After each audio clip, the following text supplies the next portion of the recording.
Do you remember this?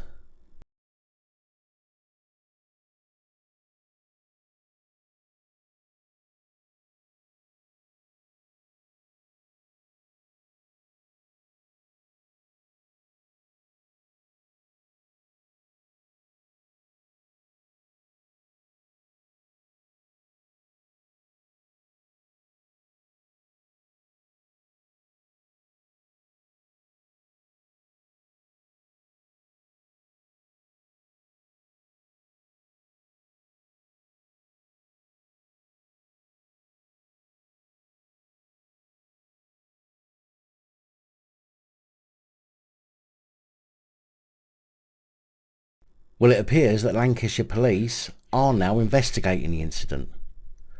Strangely, and I don't think for a minute that my email had anything to do with it, but I did send an email to their professional standards department after the incident and after my video the other day, and now this has been published.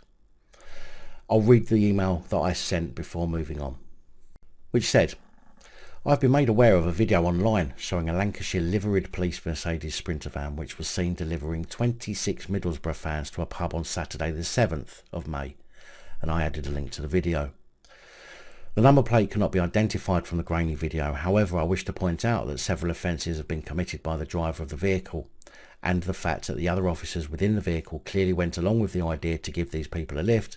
They too are complicit in failing to prevent and, I assume, report these offences to you, which would constitute willful neglect or misconduct, and possibly under Section 26 of the Criminal Justice and Courts Act 2015, where a police constable, listed in subsection 3, commits an offence if he or she exercises the powers and privileges of a constable improperly, and B, knows or ought to know that the exercise is improper. I think it's clear that this was a misuse of police privileges. The Mercedes Sprinter van, such as the one in the video, has a maximum seating capacity of 15 people, as described on the Mercedes website. The law, I believe, states that you can only carry as many people as you have seat belts for. We obviously know that police in the back of these vehicles don't wear seat belts, but we'll gloss over that for now. The main issue here is that 26 people were packed into the police van, not including at least 3 police officers, which are clearly visible on the footage. That's a minimum of 29 people in a vehicle designed to convey 15 passengers. In cases where a vehicle is overloaded with excess passengers, insurance is invalidated by most, if not all, insurance companies, leading me to believe that at the material time the officer was driving with no insurance. The officers in the van, not just the driver, were complicit in endangering life, not least that they had 26 people in the vehicle, and should they have had an accident, those inside could have been seriously hurt, but also from other road users' safety perspective. The vehicle would have been so heavy that steering, acceleration and braking would have all been affected, meaning that the driver was in charge of a vehicle that was in a dangerous condition to be on the road and potentially put other road users' lives at risk. There would have been most, if not all, of the passengers failing to wear a seatbelt, which is another offence. I would also like to inquire as to the validity of the officer's driving licence condition to drive with passengers. Does this driver hold a PSV licence or a PCV licence? If not, does the police hold a Section 19 or Section 22 permit offer an exemption from holding a PSV licence as a not-for-profit organisation? The police vehicle also used its emergency blues, which is against police policy, as the only times when blue lights can be used are when responding to an emergency, at the scene of an emergency, or wanting to let people know you are there, or wanting to let people know there is a hazard on the road.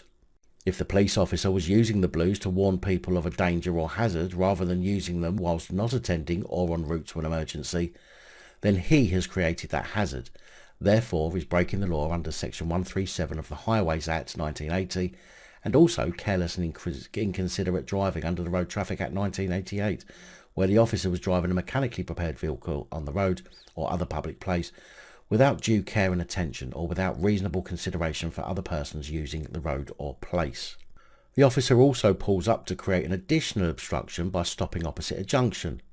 The highway code states that drivers are not to stop or park opposite or within 10 metres of a junction, except in an authorised parking space. This is also careless and inconsiderate driving. I might as well point out the double yellow lines they stopped on too, but you will no doubt argue that they were allowed as they were dropping off and not actually parked. Now, let me preempt your reply by saying that breaking the law to uphold the law or enforce the law is not an excuse. If the police were conveying these passengers to the pub to prevent any offence taking place between them and rival fans, then that does not allow them to break the law in doing so. I wish for you to take this as a formal complaint regarding the conduct of the officers, because they were all involved and not just the driver, and commence an investigation into the law breaking that's clearly evident on the footage. If your officers had caught a member of the public doing such activities, they would certainly have been issued penalty notices and penalty points, and likely summons to court to explain their actions. Just because you wear a uniform does not mean you can break the laws you enforce on the rest of us, and police, like public, must be held accountable for their activities. Kind regards. Now, as I said, I don't think for a minute that my email had anything to do with the decision, as many other people expressed their concerns about the incident, along with the regular bootlicking comments that you would expect. Lancashire Police said it is now looking into the incident, which is believed to have taken place on Saturday the 7th of May. A police spokesperson said, "We are aware of the video and we are investigating the full circumstances surrounding the incident." As you can imagine, the comments on the video were both funny, scathing, and some people's comments were so full of praise for the police that it makes me sick. Some people branded the van as being akin to Doctor Who's TARDIS or a clown car, whereas some made it clear that if it was a member of the public who had been caught on camera doing the same, they would be in trouble.